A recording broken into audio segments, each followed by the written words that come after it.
In today's rapidly changing business environment, leaders are frequently faced with complex decisions that affect their organization's future.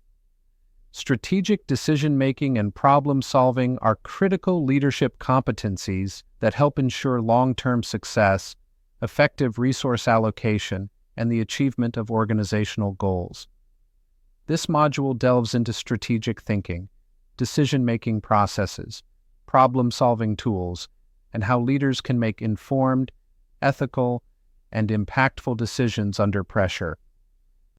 Understanding strategic decision-making. Strategic decision-making involves choices that determine the overall direction of an organization.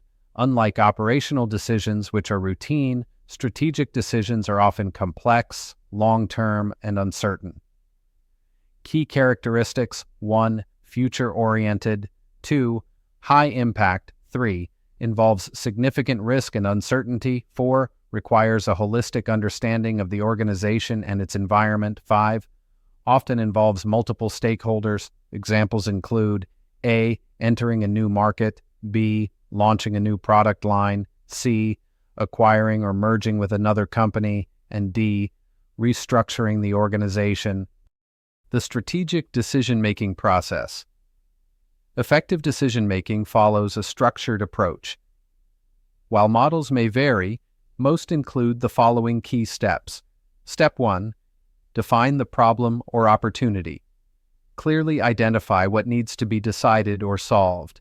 Ambiguity at this stage leads to poor outcomes. Step 2. Gather relevant information. Collect internal and external data. This includes financial data, market trends, competitor analysis, and customer feedback. Step 3.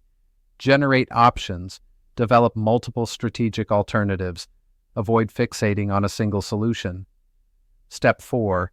Evaluate the options. Use SWOT analysis, strengths, weaknesses, opportunities, threats, cost-benefit analysis, or risk assessment tools to evaluate each option. Step 5. Choose the best alternative. Select the option that best aligns with organizational goals and available resources. Step 6. Implement the decision. Develop a detailed action plan, assign responsibilities, and ensure communication across the organization. Step 7. Monitor and review measure results and adjust if necessary. Strategic decisions should be agile and adaptable. Common decision-making biases and pitfalls. Even experienced leaders fall into cognitive traps that affect judgment. 1. Confirmation. Bias. Seeking information that supports pre-existing beliefs. 2. Anchoring. Relying too heavily on the first piece of information received. 3. Overconfidence. Believing in the infallibility of one's decisions. 4. Groupthink. Prioritizing consensus over critical evaluation. 5. Escalation of commitment. Continuing a failing course of action due to prior investments. Leaders must foster critical thinking, dissent, and objective analysis to avoid these traps. Strategic thinking versus tactical thinking. 1. Strategic thinking focuses on vision, direction, and long-term goals.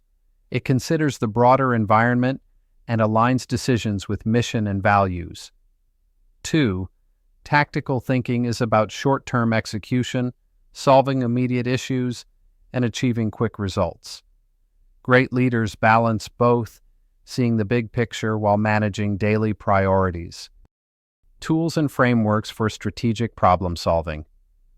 Leaders can use structured tools to guide problem-solving and decision-making. A. SWOT analysis. Evaluates strengths, weaknesses, opportunities, and threats related to a decision. B. PESTLE analysis. Assesses the external environment, political, economic, social, technological, environmental, and legal factors. C. Porter's 5 forces. Analyzes industry competitiveness, helping leaders make market-related decisions. D. Root cause analysis, RCA. Identifies the underlying reasons for a problem using techniques like the 5 whys or fishbone diagram, Ishikawa. E. Decision matrix. ranks multiple options based on weighted criteria such as cost, impact, ease of implementation, etc. Problem-solving approaches. There are several styles and approaches to problem-solving. A. Analytical approach. 1. Data-driven. 2. Logical and sequential. 3. Works well in stable environments. B. Creative approach. 1. Encourages brainstorming and innovation. 2. Ideal for novel or ambiguous problems. C. Collaborative approach. 1. Engages stakeholders. 2. Builds consensus and buy-in. 3. Slower but more inclusive. Effective leaders often blend approaches based on context and urgency. Decision-making under pressure. Leadership often requires making decisions under tight deadlines, uncertainty, or crisis. Best practices include 1. Staying calm and composed. 2. Focusing on key priorities. 3. Using available data, even if incomplete. 4. Engaging key advisors or teams. 5. Communicating clearly and confidently. 6. Documenting decisions for accountability. Ethical decision-making. Ethical considerations must guide strategic decisions, especially when they impact people, communities, or the environment. Ask, is it legal? Is it fair? Is it aligned with our values? Would I be comfortable if this decision became public? Leaders should promote ethical cultures by rewarding integrity, encouraging transparency, and leading by example. Case example, strategic decision-making in action. Scenario, a nonprofit faces declining donor support. The leadership must decide whether to merge with a similar organization or develop a new revenue-generating product. They conducted SWOT analysis, engaged staff and donors for feedback, modeled financial outcomes of both options, chose to create a social enterprise arm. Outcome, within 2 years, donor reliance dropped by 50%, and revenue grew by 40%. That is it for this module. In the next, we will talk about performance management and motivation. See you there.